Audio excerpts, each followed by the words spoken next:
안녕하세요. 정준환의 부동산 레시피입니다. 오늘 이 시간엔 서울의 집값이 과연 어떻게 될지에 대해서 한번 전망을 해볼 거고요. 보유하고 있거나 또 투자하시려고 한다면 이 영상 보시면 전략을 확실하게 짜실 수 있습니다. 영상 꼭 끝까지 시청해 주세요. 자, 여러분들, 서울의 집값 과연 떨어질까요? 오를까요? 저의 판단은 양극화가 이제 시작되는 상황이다 라고 판단하는데요. 양극화가 시작된다면 떨어지는 지역이 있고 오르는 지역이 있고 또 보합세를 이루는 그러한 지역들이 있겠죠. 먼저 가격이 떨어질 만한 곳들은 어떤 곳일까요? 가격이 오를 지역과 가격이 조정될 지역과 어떠한 매물인지 한번 짚어보도록 할게요. 자, 호재 지역이 없는데 부동산 가격이 다 상승하니까 그때 우산 효과로 오른 지역들이 있어요. 이러한 지역들은 분명히 조정이 되거나 가격이 좀 더 하락할 수 있다라고 판단되고요. 규제 지역이 있죠. 규제 지역과 비규제 지역이 있어요. 투기 지역이라든가 투기과열지구, 조정 대상 지역, 이런 지역들이 있는데요. 서울은 규제 지역이기 때문에 이 중에서도 시유지라든가 무허가 건축물 이런 것들은 또 1억 이하이기 때문에 비규제 지역으로서의 영향과 비슷한 효과를 받고요. 특히나 주택 공시가격이 1억 이하, 이런 매물 같은 경우는 취득세가 중과가 아니잖아요.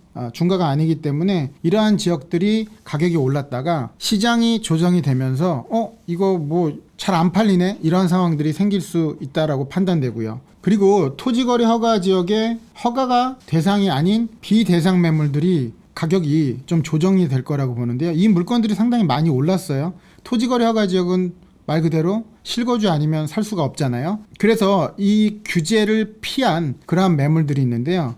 토지거래 허가 지역 같은 경우는 그런 거잖아요. 서울을 기준으로 해서 18제곱미터, 서울이라든가 수도권 이런 지역들인데요. 이런 지역들은 18제곱미터였는데 너무 오르다 보니까 6제곱미터까지 규제를 강화했고요. 상업지역 같은 경우 20제곱미터를 15제곱미터 이런 식으로 강화를 했죠. 그러니까 이렇게 18제곱미터가 안 됐던 것들은 굉장히 가격이 많이 올랐어요. 그런데 토지거래 허가 구역에 풀리게 된다면 이곳 같은 경우는 매력이 조금 더 떨어지기 때문에 차라리 이런 지역들이 또 오르게 되겠죠. 그리고 규제를 하게 되면 완화 정책을 할 때 지금 현재는 15억 규제, 15억이 넘으면 대출이 안 나오는데요. 이러한 대상이 아닌 것들이, 그러니까 예를 들어서 14억이라든가 13억, 14억 5천 이런 것들이 금세 15억까지 올랐어요. 15억까지가 안 되면 대출이 나오니까요. 그런데 이 15억대에서 좀 넘는 15억 5천이라든가 16억 이런 것들이 많이 안 올랐는데, 이런 게 대출 규제에서 풀리면 굉장히 많이 오를 거라고 생각이 돼요. 그래서 이렇게 근접해 있던 이하의 매물이 많이 올랐기 때문에 가격이 좀 조정될 거고요. 토지거래 허가 지역에서 허가 대상이 아니었던 것들, 이런 것들이 좀 조정이 될 거라고 보여지고요. 또 공시지가 1억 이하인 매물, 이게 취득세 중과를 피했었기 때문에 시장이 안 좋을 때는 떨어질 것이다.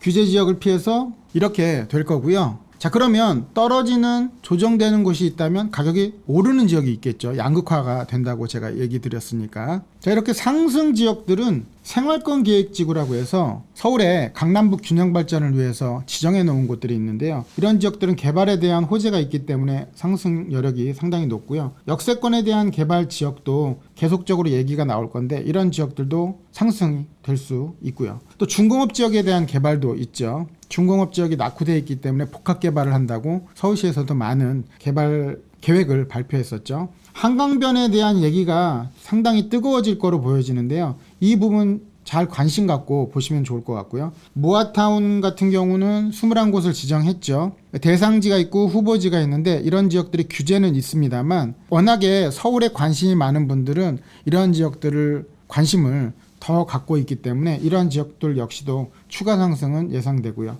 신속통합기획 좀 빠르게 개발을 하려고 하는 이러한 지역들도 추가적인 상승이 예상되죠. 이런 질문을 한번 해볼게요. 서울 과연 수요 공급 얘기를 많이 하는데 공급이 부족할까요?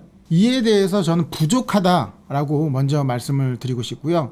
이게 만약에 부족했기 때문에 반등이 시작된다면 굉장히 큰 불씨로서의 역할을 할 거라고 예상되는데요. 주택의 공급은 부족하지 않다. 주택 보급률이 전국적으로 103%, 그러니까 100%가 넘죠. 그런데 서울 같은 경우는 주택 보급률이 95%예요. 그러니까 5% 정도는 부족한데 이 95%는 진짜 말 그대로 살기 어려운 그러한 집까지 포함해서 95%이기 때문에 공급량은 상당히 부족하다라고 보시면 되겠고요. 아파트 공급량 같은 경우도요.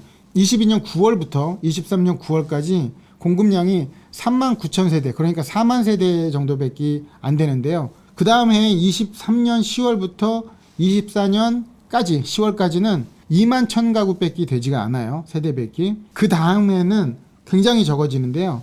2024년부터 25년까지는 5,000세대밖에 안 돼요. 5,400세대밖에. 계속적으로 줄고 있죠. 역시 공급이 부족한데 공급량이 많지 않다라는 건 가격이 상승할 수 있는 여력이 상당히 높다라고 볼 수 있습니다. 즉 수요 공급의 원칙에 의해서 가격이 상승할 수 있는 여력은 충분히 있죠. 이런 기사 많이 나오죠. 강남 집값이 떨어졌는데 폭락하는 거 아니야? 너무 많이 올랐으니까. 이런 질문들을 많이 하는데요. 먼저 폭락하지 않는다에 저는 의견을 드리고 싶습니다. 폭락하지 않는 이유는 상류층이 많이 강남에 살고 있잖아요. 이분들은 당장 돈이 필요하지 않아요. 가격이 떨어지면 기다릴 뿐이죠. 또 심리적으로 위축도 되지 않아요. 에이, 떨어지면 그냥 내가 살면 되지, 이러한 마음들을 많이 갖고 있다는 거죠.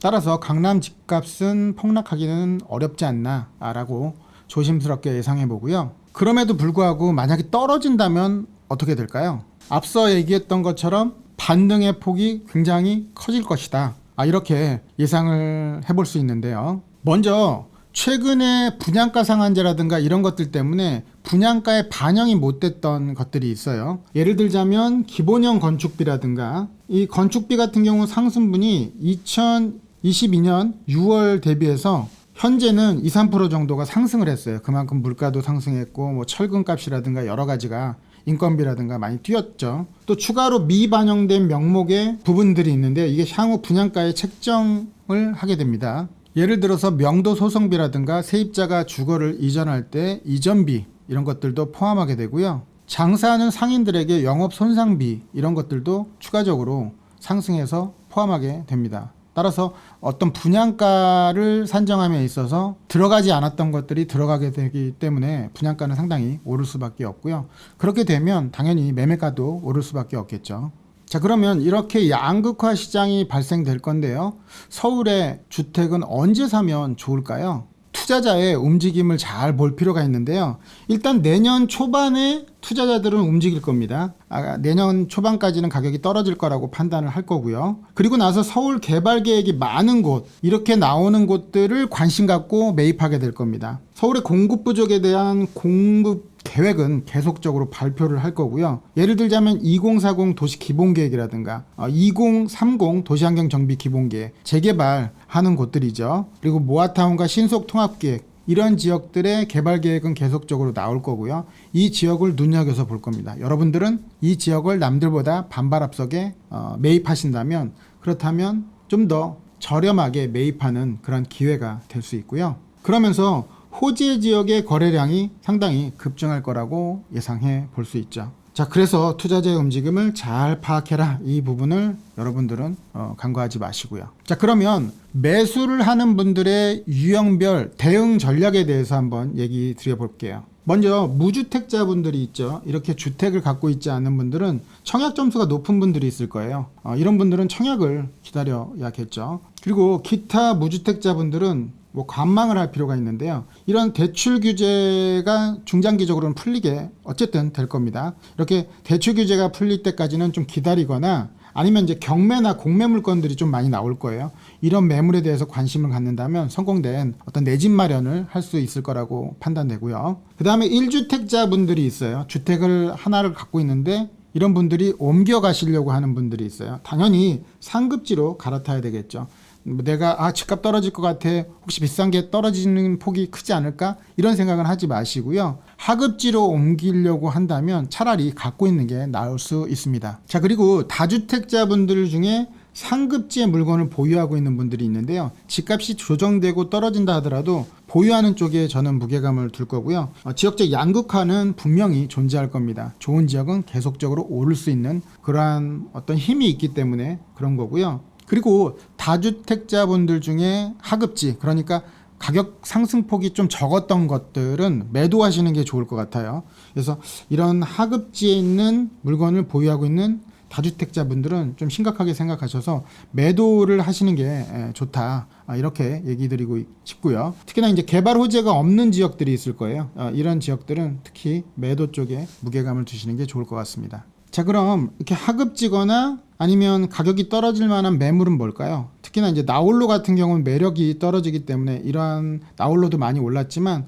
이런 것들은 좀 매각 쪽에 무게감을 두면 좋겠고요. 뭐 소규모 단지라든가 아파트, 소규모 단지, 뭐 이런 것들, 그리고 뭐 비역세권, 이런 지역들은 한번 매도 쪽에 무게감을 두시면 좋을 것 같고요. 그러면 하급 지역은 뭘까요? 하급 지역. 하급 지역은 어떤 지역일까요? 2020년도의 초반에 이때부터는 부동산 가격이 많이 올랐는데요. 이때 초반에 올랐던 것들을 일단 큰형이라고 보자고요. 상급지라고 보고, 이러면서 계속적으로 2022년 뭐 초반까지 막내들도 많이 올랐죠. 좀 하급지라고 할 수 있는, 그러니까 이러한 지역들이 하급지라고 보고요. 상급지는 2020년 초반 때부터 올랐던 친구들을 상급지로 보시면 돼요. 이런 지역들은 보유하시고요. 이런 지역들은 매각을 하시는 게 좋을 것 같습니다. 그리고 부동산 같은 경우 규제는 풀릴 거라고 예상을 하니까요. 서울 지역에서도 15억대 좀 아래였던 친구들이 15억대까지 오른 경우들이 상당히 많으니까요. 15억대 이상의 언저리에서 조금 높은 친구들은 반등의 효과를 볼 수 있으니까 이런 물건들 좀 관심 갖고요. 특히나 토지거래 허가구역 같은 규제를 심각하게 했던 곳들은 규제가 풀리게 된다면 허가지역, 뭐 삼성동이라든가 청담동 뭐 이런 지역들은 규제가 좀 심했었죠. 초창기에. 이런 지역도 어떤 개발 호재, 뭐 GBC 센터라든가 이런 것들이 들어섬으로 인해서 수요가 증가하니까 이런 지역도 관심 갖고 보신다면 여러분들이 지역적으로 성공된 어떤 지역을 먼저 선점할 수 있을 거다라고 판단됩니다. 자, 마지막으로 서울의 부동산 시장은 양극화 시장이다, 이렇게 얘기 드렸는데요. 이때일수록 옥석을 잘 가려야 되기 때문에 여러분들이 서울에 부동산을 매수하거나 보유하고 있다면 좀 더 냉정하게 판단하셔서 전략을 짜시면 좋을 것 같습니다. 오늘 영상은 여기서 마치고요. 영상이 좋았다면 좋아요, 구독하기, 알림 설정. 구독은 무료, 그러니까 꼭 부탁드리고요. 다음에 더 알찬 정보로 여러분들 찾아뵙겠습니다. 오늘도 가슴 뛰는 삶 되세요.